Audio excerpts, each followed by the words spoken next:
ಗುರುಗಣಾಧಿಪತಯೇ ನಮಃ.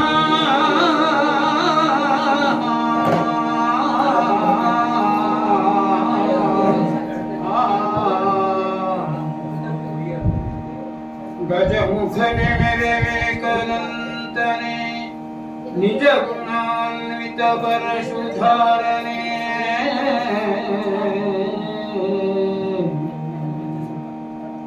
ರಜತಗಿರಿ ಗುಣಯನ ಕುಮಾರನೆ ವಿದ್ಯವಾರಿಧಿಯೇ.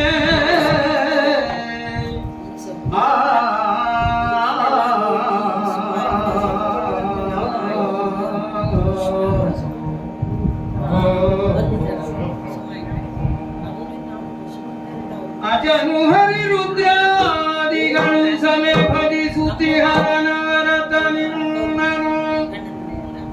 ತ್ರಿಜಗವಂದಿತ ಗಣಪ ಮಾಡ್ಪುದು ಮತಿಗೆ ಮಂಗಳವ.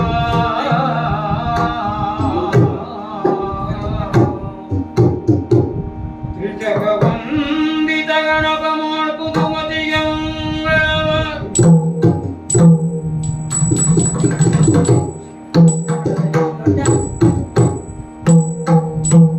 ಕರಿವದನ ಹೇ ರಾಮ.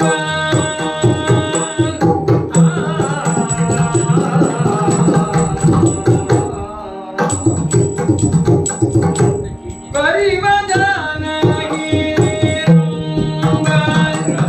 ಕರುಣಾರಧಿ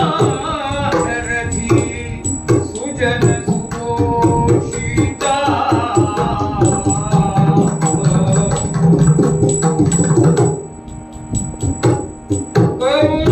ಕರುಣಾಶರಧಿ ಸುಜನ ಸುಪೋಷಿತ.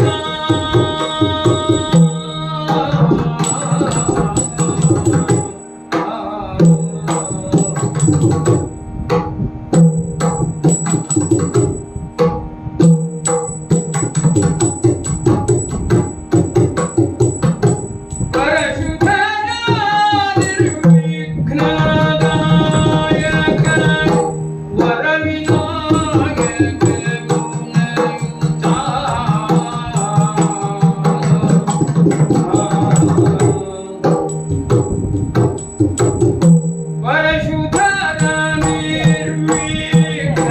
ಪರಶುಧರಾನಿರ್ವಿಘ್ನದಾಯಕ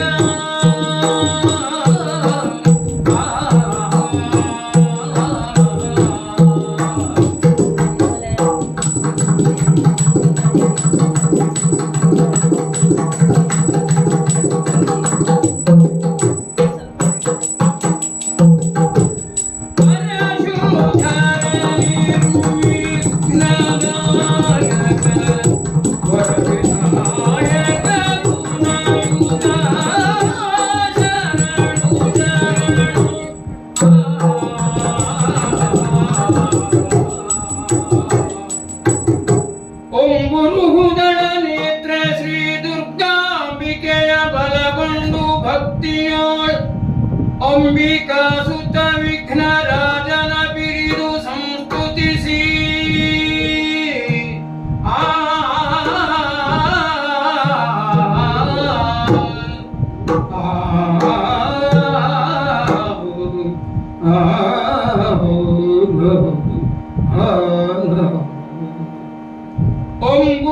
ಅಂಬುನಿಧಿಯಾತ್ಮಜಗೆ ಕೈ ಮುಗಿದಂಬುಜಾಸನವಾಣಿಯರ ಪಾದಾಂಬುಜಕ್ಕೆ ಕೊಡಮಡುತ್ತ ವರ್ಣಿಪೆನಿ ಮಹಾಕಥೆಯ.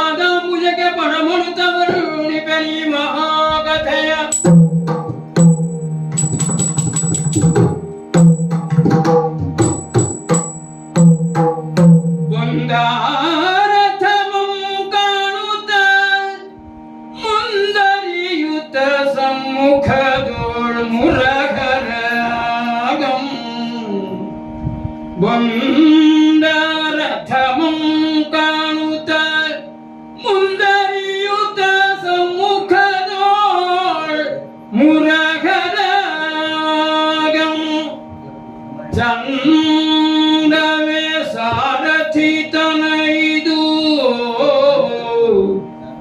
ಚಂದವೇ ಸಾರಥಿ ತನೈದು ಸುಂದರನೆಯನುತ ಶಲ್ಯ ನೋಡ್ ಜರೆಯು ತಿಂತೆಂದಂ ಚಂದವೇ ಸಾರಥಿ ತನೈದು ಸುಂದರನೆಯನುತ ಶಲ್ಯ ನೋಡ್ ಜರೆಯು ತಿಂತೆಂದಂ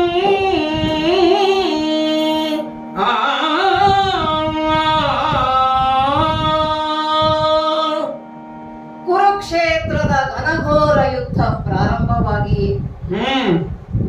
16 ದಿನಗಳೇ ಕಳೆದವು. ಈ 16 ದಿನಗಳಲ್ಲಿ ಎಷ್ಟೊಂದು ವಿಚಿತ್ರ, ಎಷ್ಟೊಂದು ವಿಸ್ಮಯ. ಮೊದಲನೆಯ ದಿನವೇ ಅರ್ಜುನನಿಗೆ ವಿಷಾದ. ಮುಂದುವರಿಯುತ್ತಾ ಗೀತಾ ಬೋಧನೆ, ತದನಂತರದಲ್ಲಿ ಭೀಷ್ಮರ ದ್ರೋಣಾಧಿಪತ್ಯ. ಇನ್ನು ಭೀಷ್ಮರು ಸೇನಾನಾಯಕನಾಗಿ ಹೊರಡುವ ಕಾಲಕ್ಕೆ ಮಾಡಿದಂತಹ ಪ್ರತಿಜ್ಞೆ ಏನು? ದಿನವೊಂದಕ್ಕೆ 10,000 ಮುಕುಟವರ್ಧನರ ಶಿರವನ್ನ ಧರೆಗುರುಳಿಸುತ್ತೇನೆ. ನೋಡಿ, ಹೀಗೆ ಸಾಗುತ್ತಾ 10 ದಿನಗಳು ಕಳೆದವು. ಆ ನಂತರದಲ್ಲಿ ಈಗ ಶರಶಯ್ಯೆಯಲ್ಲಿದ್ದಾರೆ ಆ ಭೀಷ್ಮರು. ಇನ್ನು ತದನಂತರದಲ್ಲಿ ದ್ರೋಣರ ಸೇನಾಧಿಪತ್ಯ. ಸಾಗುತ್ತಾ ದ್ರೋಣರ ಮರಣವೂ ಆಯಿತು. ಇನ್ನು ಪ್ರಸ್ತುತ ಸಮಯದಲ್ಲಿ ನಾವು ಕರ್ಣನ ಸೇನಾಧಿಪತ್ಯದಲ್ಲಿದ್ದೇವೆ. ಆಗಲೇ ಹೇಳಿದ್ದೇನಲ್ಲ, ಇಷ್ಟೊಂದು ವಿಚಿತ್ರ ವಿಸ್ಮಯಗಳನ್ನೆಲ್ಲ ನಾವು ಕಾಣ್ತಾ ಇದ್ದೇವೆ. ಆ ನೆಲೆಯಲ್ಲಿ ಒಂದು ಕಡೆ ಧರ್ಮ, ಇನ್ನೊಂದು ಕಡೆ ಅಧರ್ಮ. ಈ ಧರ್ಮ ಅಧರ್ಮದ ನಡುವೆ ಘರ್ಷಣೆ, ಸಮರ ಎಲ್ಲ ನಡೆಯುತ್ತಾ ಉಂಟು. ಧರ್ಮರಾಜನ ಧರ್ಮದ ವೃಕ್ಷ, ಇನ್ನು ಮತ್ತೊಂದು ಕಡೆಯಲ್ಲಿ ನಮ್ಮ ದುರ್ಯೋಧನ ಇದ್ದಾನಲ್ಲ, ಅವನ ತರ್ಪದ ವೃಕ್ಷ. ಎಲ್ಲ ರೆಂಬೆ ಕೊಂಬೆಗಳೆಲ್ಲ ಇವೆ. ಹೌದು, ಹೀಗೆ ಸಾಗ್ತಾ ಇರುವಂತಹ ಕಾಲ. ಯಾವುದು ಮೇಲೆ, ಯಾವುದು ಕೆಳಗೆ, ಎಲ್ಲರಿಗೂ ಕುತೂಹಲ ಸೃಷ್ಟಿಯಾಗಿದೆ. ಆ ಸಮಯಕ್ಕೆ ಇದು ಸಮರಾಂಗಣಕ್ಕೆ ಬರ್ತಾ ಇದ್ದೇವೆ. ರಣಾಂಗಣಕ್ಕೆ ಬಂದು ನಿಂತದ್ದಾಗಿದೆ. ಹೇಗೆ? ಪಾರ್ಥನ ಸಾರಥಿಯಾಗಿ ಬಂದಂತಹ ನಾವು ರಣಕಣದಲ್ಲೆಲ್ಲ ವೀಕ್ಷಿಸ್ತಾ ಇದ್ದೇವೆ. ಕಣ್ಣನ್ನ ಕಾಣುವಷ್ಟು ದೂರವೂ ಸಹ ಎಲ್ಲ ಸೈನಿಕರೇ ಕಾಣ್ತಾ ಇದ್ದಾರೆ. ಆ ಮಧ್ಯದಲ್ಲಿ ರಥವನ್ನು ಇತ್ತ ಬರ್ತಾ ಇದೆ. ಯಾರ ರಥ? ಕರ್ಣನ ರಥ. ಕರ್ಣ, ಆಗಲೇ ಹೇಳಿದ್ದೇನಲ್ಲ, ದುರ್ಯೋಧನನ ದರ್ಪದ ವೃಕ್ಷ. ಆ ವೃಕ್ಷಕ್ಕೆ ಆಧಾರ ಸ್ತಂಭ ಕರ್ಣ. ಅಲ್ಲ, ಕರ್ಣನ ರಥವನ್ನ ಕಂಡದ್ದಾಯಿತು. ಆದರೆ ಮತ್ತೂ ಒಂದು ವಿಶೇಷತೆಯನ್ನ ಕಾಣ್ತಾ ಇದ್ದೇನೆ. ಕರ್ಣನ ರಥದಲ್ಲಿ ಸಾರಥ್ಯ ಮಾಡುವವರಾರು? ನೋಡುತ್ತಾ ಕಂಡವರು ಶಲ್ಯ ಭೂಪತಿಗಳು. ಇದೊಂದು ವಿಚಿತ್ರವೇ ಸರಿ. ಯಾಕೆ ಹೇಳಿ? ಮಾದ್ರಾಧಿಪತಿ ಶಲ್ಯ ಭೂಪಾಲ ಸಾಮಾನ್ಯನಲ್ಲ. ಚತುಷ್ಷಷ್ಟಿ ಕಲಾ ನೈಪುಣ್ಯತೆಯಲ್ಲಿ ಅಶ್ವರದಯವೂ ಒಂದಾಗಿದೆ. ಅಂತಹ ಅಶ್ವವಿದ್ಯೆ, ಅಶ್ವರದಯ ಬಲ್ಲವ ಮಾದ್ರಾಧಿಪ. ಅಂತಹವನ ಸಾರಥ್ಯ ಇವನಿಗೆ, ಕರ್ಣನಿಗೆ ಒದಗಿ ಬಂದಿತ್ತು ಅಂತ ಆದ್ರೆ ಬಿಡಿ, ಯಾವುದಕ್ಕೂ ನೋಡೋಣ ಮುಂದುವರೆದು. ಆದರೆ ಕರ್ಣನಿಗೆ ಭದ್ರವಾದ ಮುಳ್ಳಿನ ಬೇಲಿಯಾಗಿ ನಿಂತಿದ್ದಾನೆ ಇದೇ ಶಲ್ಯ ಭೂಪತಿಗಳು. ಕರ್ಣನ ಸಮೀಪ ಹೋಗಬೇಕು ಅಂತ ಆದರೆ ಬೇಲಿಯನ್ನ ದಾಟಿಯೇ ಹೋಗಬೇಕು, ಅಥವಾ ಬೇಲಿಯನ್ನ ಬದಿಗೆ ಸರಿಸಿ ಹೋಗಬೇಕು. ಸುಲಭದ ಮಾತಲ್ಲ. ಮುಳ್ಳಿನ ಬೇಲಿ, ಜಾಗ್ರತೆಯಾಗಿ ಆ ಮುಳ್ಳನ್ನ ತಾಗಿಸಿಕೊಳ್ಳದೆ ಸರಿಸುವುದೇ ನಮ್ಮ ಮುಂದಿನ ಕಾರ್ಯ. ಆದರೆ ಒಂದುಂಟು, ಆ ಬೇಲಿಯನ್ನ ಹಾಗೆಯೇ ಬಿಟ್ಟು ಬಿಡೋಣ ಅಂತ ಅಂದುಕೊಂಡ್ರೆ ಅದು ತಪ್ಪಾಗ್ತದೆ. ಮುಂದೆ ವಿಜಯದ ಕಾಲಕ್ಕೆ ನಮಗೆ ದೊಡ್ಡ ಅಡಚಣೆಯಾದೀತು ಇದೇ ಮುಳ್ಳಿನ ಬೇಲಿ. ಆ ನೆಲೆಯಲ್ಲಿ ಹೋಗಿ ಒಮ್ಮೆ ಶಲ್ಯನನ್ನ ಮಾತನಾಡಿಸ್ತೇನೆ. ಯಾಕೆಂದರೆ ಒಂದು ಕುತೂಹಲ ನನಗೂ ಉಂಟು. ಶಲ್ಯನಿಗೂ ಮತ್ತೆ ಕರ್ಣನಿಗೂ ಅಷ್ಟಕ್ಕಷ್ಟೇ ಗೊತ್ತು. ಆದರೆ ಅವರಿಬ್ಬರು ಒಂದಾಗಿದ್ದಾರೆ ಅಂತ ಅದನ್ನುವುದಕ್ಕಾಗ್ತಾ ಇಲ್ಲ. ಏನೋ ಒಳ ಒಪ್ಪಂದ ಇರಬೇಕು ಅಥವಾ ಬಲವಾದ ಕಾರಣವೂ ಇರಬೇಕು. ಅದೇನೇ ಇರಲಿ, ಒಮ್ಮೆ ಹೋಗಿ ಮಾತನಾಡಿಸಿ ತಿಳಿದುಕೊಳ್ತೇನೆ ಉಪಾಯವಾಗಿ. ಅಲ್ಲ, ಆ ನೆಲೆಯಲ್ಲಿ ಅರ್ಜುನನಲ್ಲಿ ಹೇಳಿದ್ದೇನೆ, ಸ್ವಲ್ಪ ವಿಶ್ರಾಂತಿಯನ್ನ ತೆಗೆದುಕೋ, ಅಷ್ಟರಲ್ಲಿ ಅವರನ್ನ ಮಾತನಾಡಿಸಿ ಬರ್ತೇನೆ. ಆ ನೆಲೆಯಲ್ಲಿ ಅದು ರಥದ ಸಮೀಪ ಬಂದಿದ್ದೇನೆ, ಹೋಗಿ ಒಮ್ಮೆ ಶಲ್ಯ ಭೂಪತಿಗಳನ್ನ ಮಾತನಾಡಿಸ್ತೇನೆ.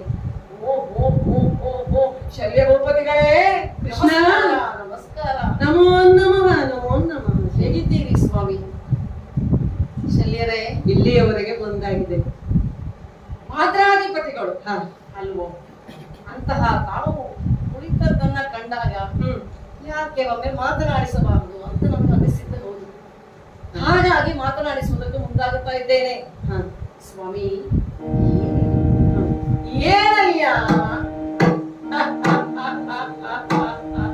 ಏನಯ್ಯ ಶಲ್ಯ ಭೂಪ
ನಿಮ್ಮನ್ನ ಮಾತನಾಡಿಸುವುದಕ್ಕೆ ಇಷ್ಟು ವೇಳೆ ಬೇಕಾಯಿತು. ಹೌದಲ್ಲ? ಹ್ಮ್. ಅಲ್ಲ, ನನಗೆ ಆಶ್ಚರ್ಯ ಆಯ್ತು ಮಾತನಾಡಿಸಿದ್ದೆ ಈ ಸಂದರ್ಭದಲ್ಲಿ. ಹೌದು ಭೂಪತಿಗಳೇ, ರಣರಂಗದ ಮಧ್ಯದಲ್ಲಿ ದ್ವೈರಥ ಯುದ್ಧದಲ್ಲಿ ಎದುರಾಗಿದ್ದೇವೆ. ಅಲ್ಲವೋ ಏನಯ್ಯ ಶಲ್ಯ ಭೂಪ ಅಂತ ಕೇಳಿದ್ದು, ಹೌದು. ಯಾಕೆ ಅಂತ ಅರ್ಥ ಆಗಲಿಲ್ಲ. ಕಾರಣ ಉಂಟು ಶಲ್ಯರೇ, ಬಲವಾದ ಕಾರಣ ಉಂಟು. ಏನು? ಹ, ಯಾವುದಕ್ಕಾದರೂ ಒಂದು ಅಪೇಕ್ಷೆ ಅಥವಾ ಒಂದು ನಿರೀಕ್ಷೆ ಅಂತ ಇರ್ತದೆ ಅಲ್ವೋ? ಹೌದು. ಆ ನಿರೀಕ್ಷೆಯನ್ನ ಮೀರಿ ಒಂದು ಸ್ಥಾನದಲ್ಲಿ ತಾವು ಕುಳಿತಿದ್ದೀರಿ ಅಂತಾದರೆ ಒಮ್ಮೆ ಯಾಕೆ ಮಾತನಾಡಿಸಬಾರದು ಶಲ್ಯ ಭೂಪತಿಗಳನ್ನ ಅಂತ ನನಗೆ ಅನ್ನಿಸಿದ್ದು. ಆ ನೆಲೆಯಲ್ಲಿ ಒಂದು ನಿಮ್ಮನ್ನ ಮಾತನಾಡಿಸುವುದು ಪ್ರಾರಂಭಿಸಿದ್ದೇನೆ. ಶಲ್ಯರೇ, ಒಂದು ಮಾತು ಹೇಳಲ್ಲ. ಏನ್ ಸ್ವಾಮಿ? ನಾವು ನಿಮ್ಮನ್ನ ಕಂಡದ್ದು ಹೇಗೆ? ಶಲ್ಯ ಭೂಪತಿಗಳು ಅಂತ ಹೇಳಾದ್ರೆ ನಮ್ಮ ದೃಷ್ಟಿಯಲ್ಲಿ ಹೇಗೆ?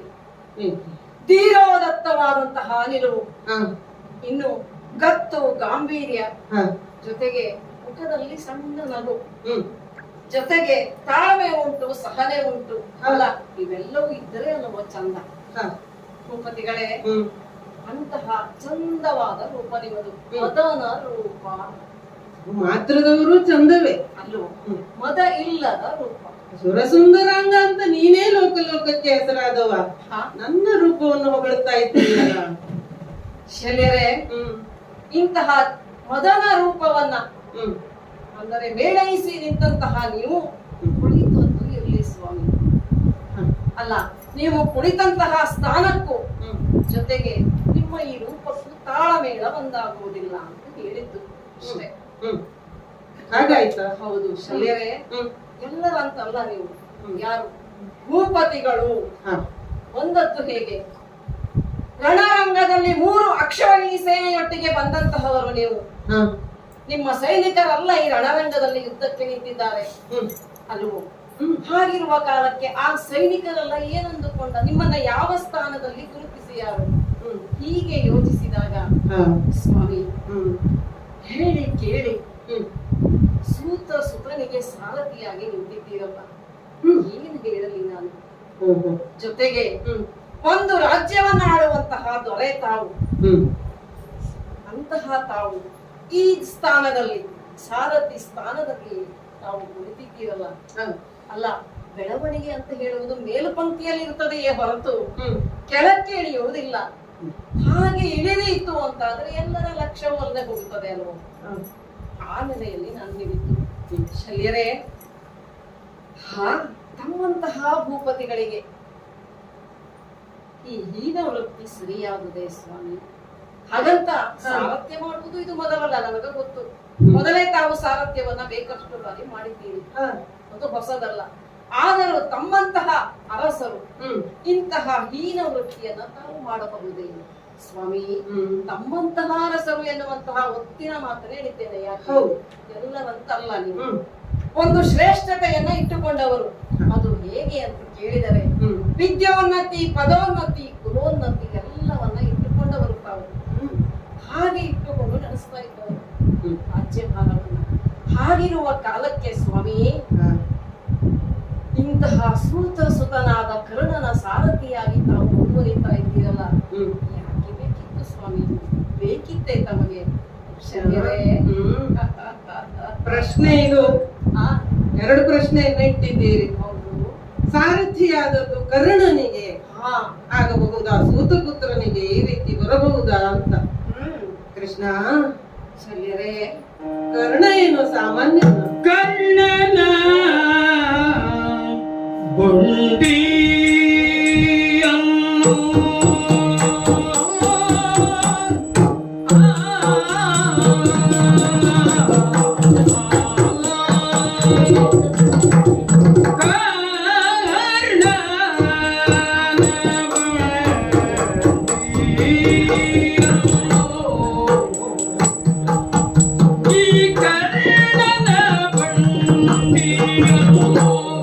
ನಾವು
ರಣರಂಗದಲ್ಲಿ ಕರ್ಣಾರ್ಜುನರ ಯುದ್ಧಕ್ಕಾಗಿ ಎಲ್ಲರೂ ಕಾತರಿಸಿ ಕಾಯುತ್ತಿರುವಂತಹ ಕ್ಷಣ.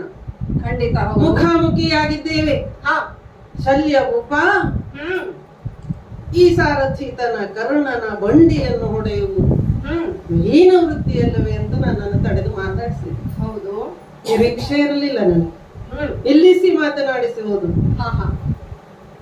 ಮದನ ರೂಪ, ಮದನ ಜನಕನಾದಂತಹ ನೀನು ನನ್ನ ರೂಪವನ್ನು ಈ ಹೊತ್ತಿಗೆ ಹೊಗಳಿ ಪ್ರಾರಂಭಿಸಿದ್ದಿ. ಹೌದು, ಪ್ರಶ್ನೆ ಕೇಳುವುದಿತ್ತು, ಹಾಗಾಗಿ ಹೊಗಳಿದೆ ಅಂತ ಅರ್ಥ ಆಯ್ತು. ಸ್ವಾಮಿ ಸ್ವಲ್ಪ ಬಳಸಿದ ಪದಗಳು ಲಘುವಾಯ್ತಾ ಅಂತ. ಯಾಕೆ? ಜಾಣ ನೀನು ಮಾತಿನಲ್ಲಿ.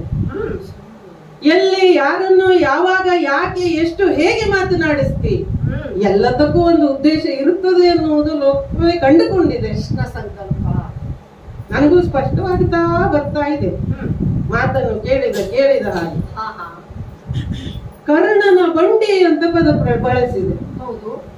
ಯಾಕೆ? ಅರ್ಜುನನದ್ದಾದ್ರೆ ರಥ, ಮಹಾರಥ, ದಿವ್ಯ ರಥ, ದಿವ್ಯ ವರೂಥ ಹೀಗೆಲ್ಲ ಆಗುತ್ತದೆ. ಕರ್ಣನದ್ದಾದ್ರೆ ಬಂಡಿಯೋ. ಹೌದು, ಬಂಡಿಯೇ. ಬಂಡಿಗೂ ರಥ, ತೇರು, ಗಾಲಿ ಹೀಗೆಲ್ಲ ನಾನಾ ಅರ್ಥಗಳಿದೆ. ಇದೆ. ಚಕ್ಕಡಿ ಒಂದು ಸಾಮಾನ್ಯ ಗಾಲಿ, ಅದಕ್ಕೂ ಹಾಗೆ ಹೇಳುವುದು ಇದೆ. ಆಗ ಬಳಕೆಯಲ್ಲಿ ಇರುವುದು ಹಾಗೆ ಸ್ವಲ್ಪ. ಈಗ ವಾದ್ಯ ಬಾರಿಸುವುದು ಅಂತ ಹೇಳಿದ್ರೆ ಸರಿಯಾಗುತ್ತದೆ ಸಾಹಿತ್ಯಿಕವಾಗಿ, ನುಡಿಸುವುದು ಅಂತ ಹೇಳಬೇಕಾಗುತ್ತದೆ ಹಾಗೆ. ಆದ್ರೆ ನೀನು ಹೀಗೆ ಬಂಡಿ ಅಂತ ಬಳಸಿದೆ. ಹೊಡೆಯುವುದು ಅಂತ, ನಡೆಸುವುದಲ್ಲವೋ ರಥವನ್ನು, ಸಾರಥಿಯಾದವನು ನನ್ನಂಥವನು. ಹಾಗೆ ಕೇಳಿದೆ ಅಂತಾದ್ರೆ ಅಲ್ಲಿ ಒಂದೇನೋ ಒಂದು ಸಣ್ಣ ಮಾತಿನ ಚುಚ್ಚುವಿಕೆ ಇದೆ ಅಂತ ಅರ್ಥೈಸಿಕೊಳ್ತಾ ಇದ್ದೇನೆ.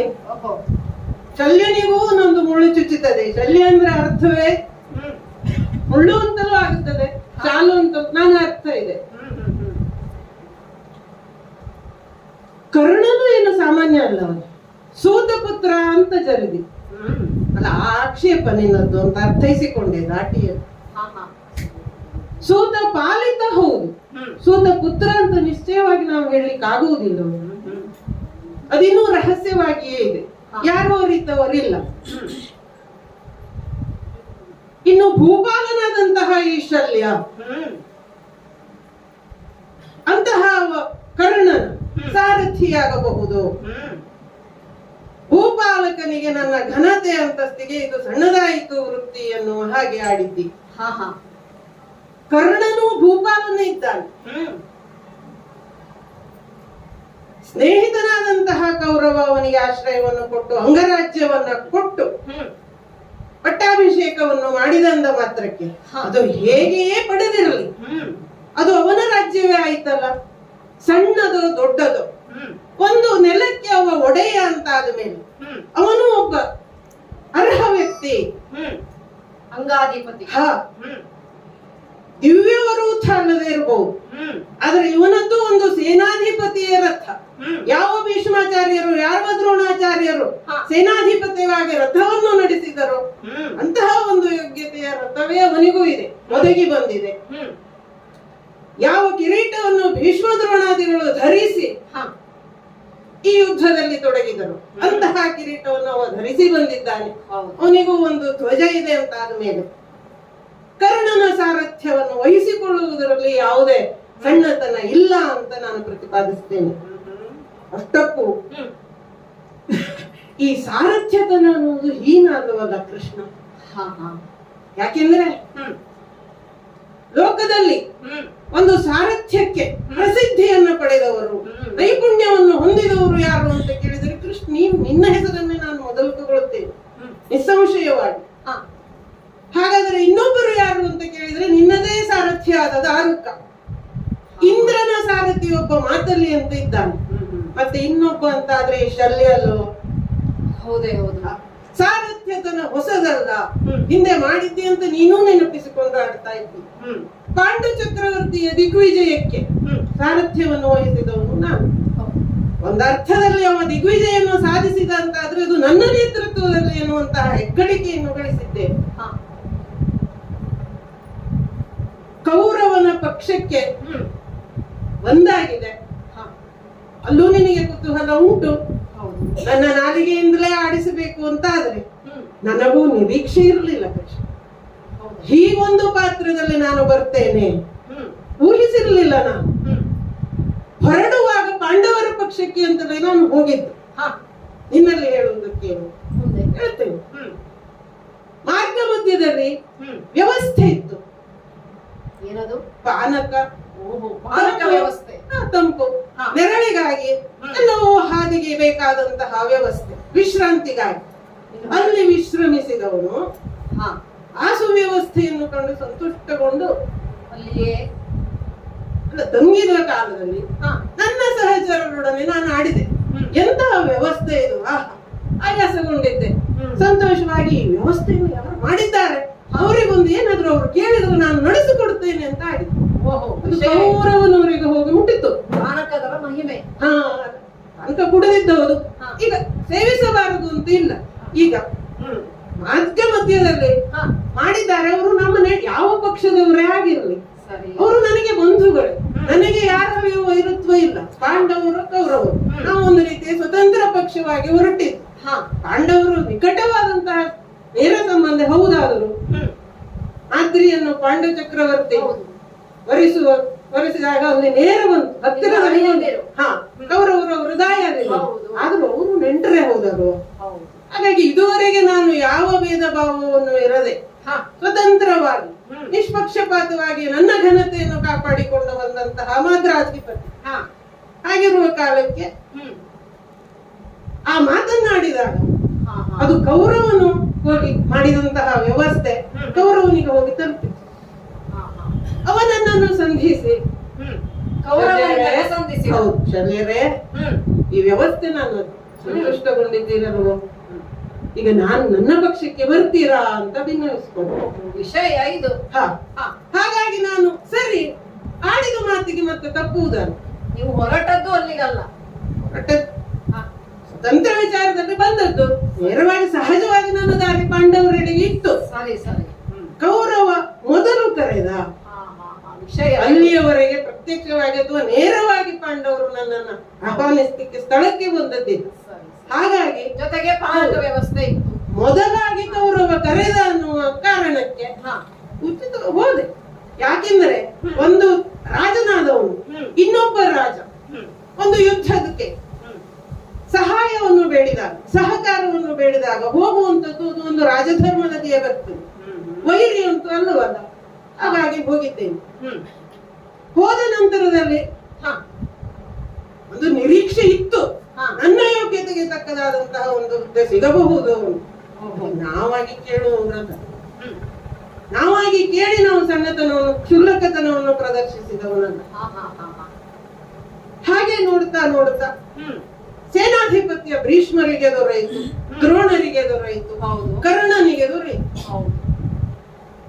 ಆ ಸಂದರ್ಭದಲ್ಲಿ ಇನ್ನು ನಮಗೆ ಎಂತ ಕೆಲಸ, ಹಾಗೊಂದು ವಿಚಾರದಲ್ಲಿ ಇನ್ನೇನು ಹೊರಡೋಣ ಅಂತ ಮನಸ್ಸಿಗೆ ಬಂದದ್ದು ಉಂಟು, ಸುಳ್ಳು ಅಂತ ಹೇಳುವುದಿಲ್ಲ. ಆ ಕಾಲಕ್ಕೆ ಏನಾಯ್ತು, ಕರ್ಣನ ಸೇನಾಧಿಪತ್ಯದಲ್ಲಿ ಮೊದಲನೆಯದನ ಯುದ್ಧದಲ್ಲಿ ಅವನ ಸಾರಥಿ ಹೊಡಿದ.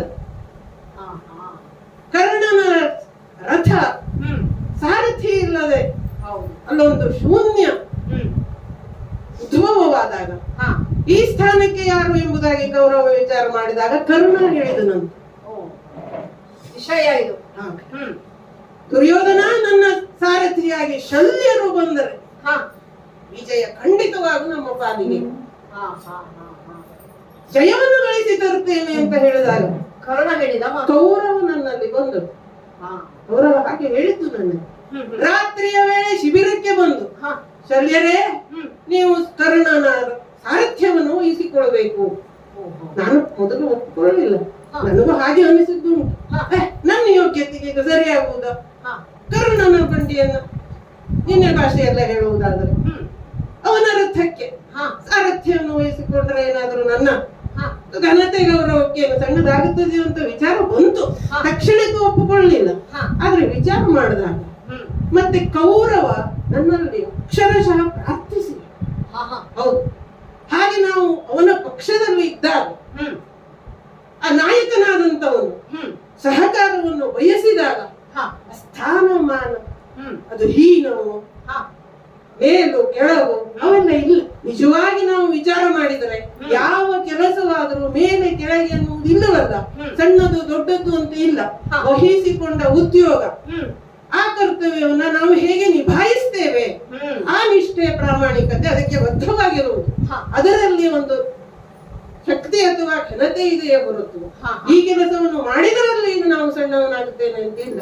ವ್ಯಕ್ತಿತ್ವಕ್ಕೆ ಚ್ಯುತಿ ಬರ್ಲಿಕ್ಕಿಲ್ಲ, ಖಂಡಿತ ಇಲ್ಲ. ಈಗ ಮನೆಯ ಯಜಮಾನನಾದವನು ಮನೆಯ ಸ್ವಚ್ಛತೆಯ ಕೆಲಸದವರು ಮಾಡಿಕೊಳ್ಳುವುದು, ಮಾಡಬಹುದು. ಅವನ ಕೆಲಸ ಹೌದು, ಕೇವಲ ಗೃಹಿಣಿಯಾದವಳು ಮಹಿಳೆಯಾದವಳು ಮಾಡಬೇಕು ಅನ್ನುವುದಿಲ್ಲ. ಅವಳ ಅನುಪಸ್ಥಿತಿಯಲ್ಲೋ ಅಥವಾ ಸ್ವಯಂ ಪ್ರೇರಿತ ನಾವು ಅವ ಅಂಗಳವನ್ನು ಗುಡಿಸಬಹುದು, ತನ್ನ ಮನೆ ಎದುರಿಗಿನ ಹಾದಿಯನ್ನು ಗುಡಿಸಬಹುದು, ಸ್ವಚ್ಛಗೊಳಿಸಬಹುದು. ರಾಷ್ಟ್ರ ನಾಯಕ ಅಂತ ಆದವನು ರಾಷ್ಟ್ರ ಸೇವಕನೂ ಆಗಿರ್ತಾನೆ. ಹಾಗಾಗಿ ಯಾವ ಕೆಲಸವೂ ಹೀನ ಅಥವಾ ಇದು ಶ್ರೇಷ್ಠ ಅನ್ನುವಂಥದ್ದು ಇಲ್ಲ.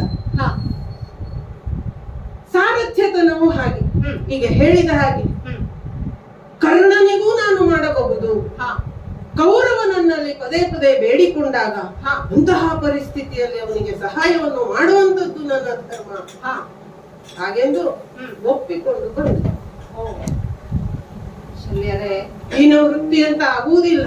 ಇನ್ನು ನಿನಗೇ ಇದು ಒಪ್ಪುತ್ತದೆ ಅಂತ ಆದ್ರೆ ನೀನು ಪಾರ್ಥ ಸಾರಥಿ. ಹೌದು ಸ್ವಾಮಿ, ನಾನು ಸಾರಥ್ಯವನ್ನು ವಹಿಸಿಕೊಂಡಿರೋದು ಶಲ್ಯ ಸಾರಥ್ಯ ಅಂತ ಕರೆದುಕೊಳ್ತದೆ. ನೋಡಿ, ಇರುವಾಗ ನಿನಗೇ ಇದು ಆಗುತ್ತದೆ ಅಂತ ಆದ್ರೆ, ದೇವನಾದವನಿಗೆ ಇದು ಒಪ್ಪಿತ ಅಂತ ಆದ್ರೆ ನನ್ನ ಪ್ರಶ್ನೆ ಇಲ್ಲ. ಆದರೆ ತಾವು ಯಾರು? ಅರಸರು. ಅರಸರಿಗೆ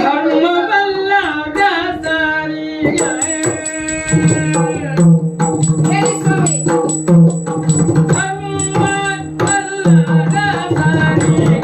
ಖಂಡಿತ ಅಲ್ಲ.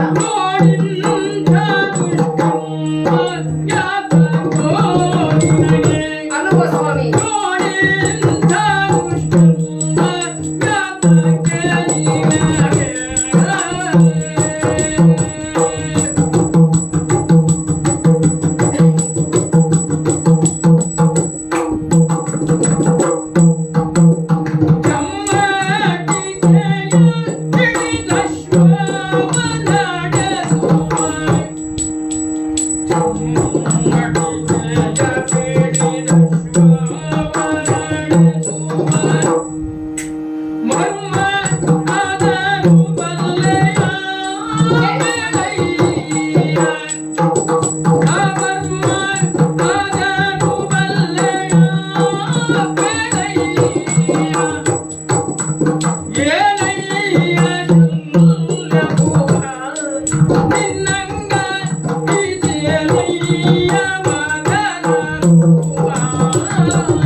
ಸ್ವಾಮಿ, ಒಂದು ಉದ್ಯೋಗವನ್ನ ಮಾಡುವಂತಹ ಕಾಲಕ್ಕೆ ಕರ್ತವ್ಯ ಎಂಬುದಾಗಿ ಮಾಡುವಂತಹದ್ದು ಬೇರೆ. ಇನ್ನು ಅನಿವಾರ್ಯತೆಯಲ್ಲಿ ಮಾಡುವಂತಹ ಸಂದರ್ಭ ಬಂದಾಗ ಆಗ ಈ ಕರ್ಮ, ಧರ್ಮ, ಮರ್ಮ ಇವೆಲ್ಲ ಪ್ರಶ್ನೆ ಆಗ್ತದೆ ಸ್ವಾಮಿ. ಅಲ್ಲೋ, ತಾವು ಹೊರಟಿದಂತಹ ಕಾರ್ಯ ಯಾವುದು ಅಂತ ನೋಡಿದಂತಹ ಕಾಲಕ್ಕೆ ಸ್ವಾಮಿ ಕೃಷ್ಣ ಸಾರಥ್ಯವನ್ನ ಮಾಡ್ತಾನೆ. ಹೌದು, ಆದರೆ ಇದು ಪ್ರಶ್ನೆ ಅಲ್ಲ, ಇದು ವಿಶೇಷವೂ ಅಲ್ಲ. ಯಾಕೆ ಗೊತ್ತೋ, ನಾವು ಗೋಪಬಾಲರು, ಗೋಪಾಲಕರು. ಜೊತೆಗೆ ಹಿಂದಿನಿಂದ ಬಂದಂತಹ ಒಂದು ಸೂತತ್ವವು ನಮ್ಮಲ್ಲಿ ಮುಂದೆ ಸಾಗುತ್ತಾ ಇದೆ. ಅಂದರೆ ವೃತ್ತಿಯೂ ಹೌದು, ನಮ್ಮ ಕುಲದ ವೃತ್ತಿ. ಎಷ್ಟು ಅಂತ ಕೇಳಿದರೆ, ಒಂದು ಉದಾಹರಣೆಯನ್ನ ಹೇಳಬೇಕಾದರೆ, ನನ್ನ ತಂಗಿಯಾದಂತಹ ಸುಭದ್ರೆ ಅರ್ಜುನನೊಟ್ಟಿಗೆ ಓಡಿ ಹೋಗುವಂತಹ ಕಾಲಕ್ಕೆ ಆ ಸಮಯದಲ್ಲಿ ಅನಿವಾರ್ಯವಾಗಿ ಸಾರಥಿತನವನ್ನು ಮಾಡಿದ್ದಳು. ಅಂದರೆ ಯಾಕೆ ಹೇಳದೆ ಅಂತ ಕೇಳಿದರೆ, ನಮ್ಮ ರಕ್ತದಲ್ಲಿಯೇ ಸಾರಥಿತ್ವ ಇದೆ ಅಲ್ವೋ. ಈ ಯಾದವ ಕುಲದವರೆಲ್ಲರೂ ಸಾರಥಿತನ ಮಾಡ್ತಾರೆ ಅಂತ ಆದ್ರೆ ಅದು ವಿಶೇಷವೇ ಅಲ್ಲ. ಆದರೆ ಈ ಕರುಣ ಇದ್ದಾನಲ್ಲ, ಇವ ಅಂಗಾಧಿಪತಿ ಹೇಳ್ತೀಯಲ್ಲ ನೀನು, ಜೊತೆಗೆ ಸೇನಾಪತಿತ್ವವನ್ನು ವಹಿಸಿಕೊಂಡವ, ಕಿರೀಟವನ್ನ ಹೊತ್ತ ಅವನ ಸಾರಥ್ಯವನ್ನ ತಾವು ಮಾಡ್ತಾ ಇದ್ದೀರಿ. ಇನ್ನು ನಾನು ಪಾರ್ಥ ಸಾರಥಿ, ನಮಗೂ ಗೊತ್ತಿದೆ. ನಿಮ್ಮ ಅಳಿಯನಾದ ಅರ್ಜುನ ಅಷ್ಟೇ ಏಕೆ, ನನ್ನ ಭಾವನೂ ಹೌದು ಅಲ್ವೋ. ಅಂತಹವನ ಸಾರಥ್ಯವನ್ನ ನಾನು ಮಾಡ್ತಾ ಇದ್ದೇನೆ ಅಂತ ಆದ್ರೆ ಅವನು ಸಣ್ಣದು ಅಂತ ಅಲ್ಲ. ಸೇನಾಪತಿತ್ವ ಅವನಿಗೆ ಇಲ್ಲದಿರಬಹುದು ಅರ್ಜುನನಿಗೆ. ಆದರೆ ಒಂದುಂಟು, ನನ್ನತ್ತೆಯಾದಂತಹ ಕುಂತಿ ಧರ್ಮರಾಜನನ್ನು, ಭೀಮನನ್ನು ಪಡೆದ ಕಾಲಕ್ಕೆ 1 ವರ್ಷ ಸಂಕಲ್ಪ ಮಾಡಿ ದೇವೇಂದ್ರನಿಂದ ಪಡೆದ ಮಗು, ಇಂದ್ರನಿಂದ ಪಡೆದ ಮಗು ಈ ಪಾರ್ಥ ಅರ್ಜುನ. ಇನ್ನು ಅವನ ಪರಾಕ್ರಮದ ಬಗೆಗೆ ಹೇಳುತ್ತಾ ಹೋದರೆ ಸಮಯ ಸಾಕಾಗಲಿಕ್ಕಿಲ್ಲ. ಪಶುಪತಿಯಿಂದ ಪಾಶುಪತಾಸ್ತ್ರವನ್ನೇ ಪಡೆದುಕೊಂಡವ. ಕಾಂಡವನ ದಹನ ಪ್ರಕ್ರಿಯೆಯಲ್ಲಿ ನನ್ನೊಡನೆ ಭಾಗವಹಿಸಿ ಅಗ್ನಿಯಿಂದ ದಿವ್ಯ ವರುತವನ್ನ ಪಡೆದವ. ಇನ್ನು ಗಾಂಡೀವವನ್ನ ಪಡೆದಿದ್ದಾನೆ. ಹೇಳುತ್ತಾ ಹೋದರೆ ಸಾಕಷ್ಟು. ಅಂತಹ ಅರ್ಜುನನಿಗೆ ನಾನು ಸಾವರ್ತಿ. ಇನ್ನು ಶಲ್ಯರೇ, ಕರುಣನ ಬಗ್ಗೆ ಹೇಳಬೇಕು ಅಂತಾದರೆ ಕೇವಲ ಶಾಪಗಳನ್ನೇ ಇಟ್ಟುಕೊಂಡು ಬಂದವ, ದುರ್ಗುಣಗಳನ್ನೇ ಮೈಗೂಡಿಸಿಕೊಂಡು ಬಂದವ. ಪ್ರಪಂಚದಲ್ಲಿ ದುಷ್ಟರು ಅಂತ ನಾಮಾಂಕಿತ ಮಾಡುವವರ ಹೆಸರಿನಲ್ಲಿ ಸಾಲಿನಲ್ಲಿ 4 ದುಷ್ಟರಲ್ಲಿ ಈ ಕರುಣನು ಒಬ್ಬ. ಅಂತಹವನ ಸಾರಥ್ಯವನ್ನ ನಾವು ಮಾಡ್ತಾ ಇದ್ದೀರಿ ಸ್ವಾಮಿ. ನಾನು ಹೇಳ್ತಾ ಇದ್ದದ್ದು ಅಷ್ಟೇ, ಅರಸರಿಗೆ ಇದು ಧರ್ಮವಲ್ಲ. ನಮ್ಮಂತಹವರು ಮಾಡಿದರೆ ವಿಶೇಷ ಅಲ್ಲ, ಆದರೆ ನೀವು ಹಾಗೂ ಒಂದು ರಾಜ್ಯವನ್ನ ಆಳುವ ದೊರೆ ಭೂಪತಿಗಳಾದ ತಮಗೆ ಇದು ಭೂಷಣವಲ್ಲ ಅಂತ ನಾನು ಹೇಳ್ತಾ ಇದ್ದದ್ದು. ಶಲ್ಯರೇ, ಆಗಲೇ ಒಂದು ಮಾತನ್ನ ಹೇಳಿದ್ದೇನೆ ನಿಮ್ಮಲ್ಲಿ. 3 ಅಕ್ಷೋಹಿಣಿ ಸೇನೆಯೊಟ್ಟಿಗೆ ಬಂದಿದ್ದೀರಿ ರಣಾಂಗಣಕ್ಕೆ, ರಣಕಣಕ್ಕೆ ಎನ್ನುವಂತಹ ವಿಷಯವನ್ನ. ಅಂತಹ ಈ ರಣರಂಗದಲ್ಲಿ ಎಲ್ಲ ಸೈನಿಕರು ನಿಮ್ಮವರೇ ಇದ್ದಾಗ ನಿಮ್ಮ ಸ್ಥಾನವನ್ನ ನೋಡಿ ಏನೆಂದು ಕೊಂಡಾರು ಹೇಳಿ. ನಮ್ಮ ಅರಸನ ಸ್ಥಿತಿ ಹೀಗಾಯಿತೆ ಅಂತ ಹೇಳಿ ಯಾರು ಅನ್ನುವ. ಶಲ್ಯ ಭೂಪತಿಗಳೇ, ಈ ಕೃಷ್ಣ ಶಲ್ಯರನ್ನ ಬಯಸುವುದು ಹೇಗೆ ಹೇಳಲ್ಲ. ಸೇನಾನಾಯಕನ ಮುತ್ತಿನ ಕಿರೀಟ ಶಲ್ಯರ ತಲೆಯ ಮೇಲೆ, ಎದೆಯಲ್ಲಿ ಎದೆಯ ಹಾರ, ಎದೆಯ ಕಟ್ಟು, ಕೈಯಲ್ಲಿ ಬಿಗಿದ ಪಟ್ಟು. ಸ್ವಾಮಿ ನೋಡಿ, ತಾವು ಸೇನಾಧಿಪತಿಯಾಗಿ ಕುಳಿತುಕೊಳ್ಳಬೇಕೇ ವಿನಃ ಹೀಗೆ ಸಾರಥಿತನವನ್ನ ಮಾಡೋದಕ್ಕೆ ಹೊರಟಿದ್ದೀರಲ್ಲ. ಹಾಗಾದ ಮೇಲೆ ಕುಳಿತಿದ್ದೀರಿ ಬಿಡಿ. ಮತ್ತು ಒಂದು ವಿಷಯ ಕೇಳಲೇಬೇಕು ನಿಮ್ಮಲ್ಲಿ. ಹೀಗೆ ಕುಳಿತಂತಹ ತಮಗೆ ಕುದುರೆಯನ್ನ ನಡೆಸುವ, ಓಡಿಸುವ ಮರ್ಮವಾದರೂ ಗೊತ್ತಿದೆಯೇ ಸ್ವಾಮಿ? ಹೇಳಿ. ಹರಿ ನಿಮ್ಮ ಮಹಿಮೆಯನು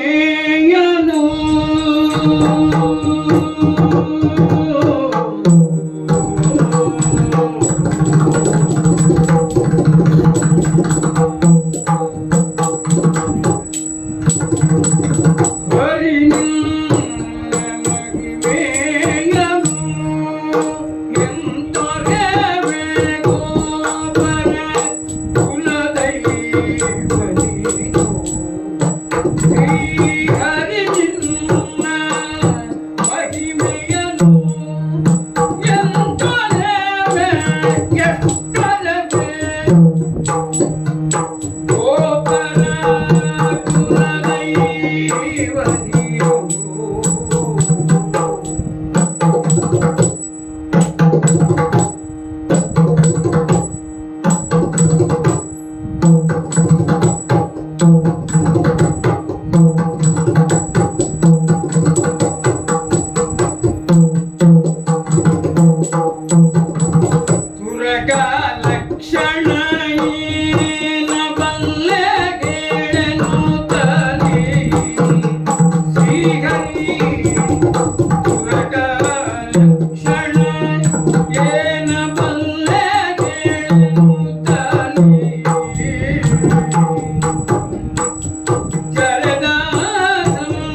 ಶಲ್ಯರೇ, ನೀನು ಮಹಾಮಹಿಮ ಅಂತ ಹೇಳುವುದು ಇದಕ್ಕಾಗಿ. ಹಾ, ಮೂಕಂ ಕರೋತಿ ವಾಚಾಲಂ, ಮನಸ್ಸು ಮಾಡಿದೆ ಅಂತ ಆದ್ರೆ ಮೂಕನನ್ನು ನೀನು ಮಾತನಾಡಿಸ್ತೀಯ.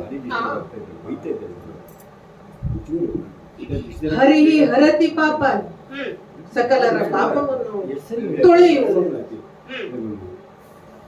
ಶಲ್ಯ ಭೂಪತಿ, ಕರ್ಣನ ಸಾರಥ್ಯ ಆಗುತ್ತದೆ ಅಂತಾದರೂ ಅಧರ್ಮಿಗಳ ಪಕ್ಷವನ್ನು ವಹಿಸಿದಂತಹ ಅಧರ್ಮಿಯ ನಡೆಸಿಕೊಂಡು ಹೋಗುವುದು ಸರಿಯೋ? ಆ ಅರ್ಥದಲ್ಲಿ ನೀನು ಆಡಿದ್ದು ಅಂತ ನನಗೆ ಸ್ಪಷ್ಟವಾಯಿತು. ನಿನ್ನ ಮಾತಿನ ದಾಟಿ ಒಳ ಪೆಟ್ಟು ಮತ್ತು ಕಿಟ್ಟುಗಳನ್ನು ಅರ್ಥೈಸು.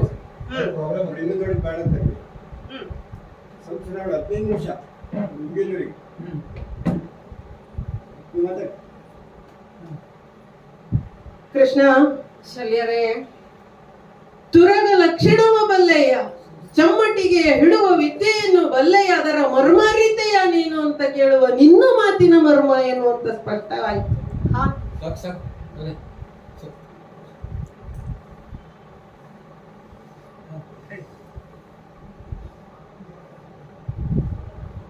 ಯಾಕೆ ನೀನು ಮಹಾಮಹಿಮ ಅಂತ ಅನಿಸಿಕೊಂಡಿದ್ದಿ?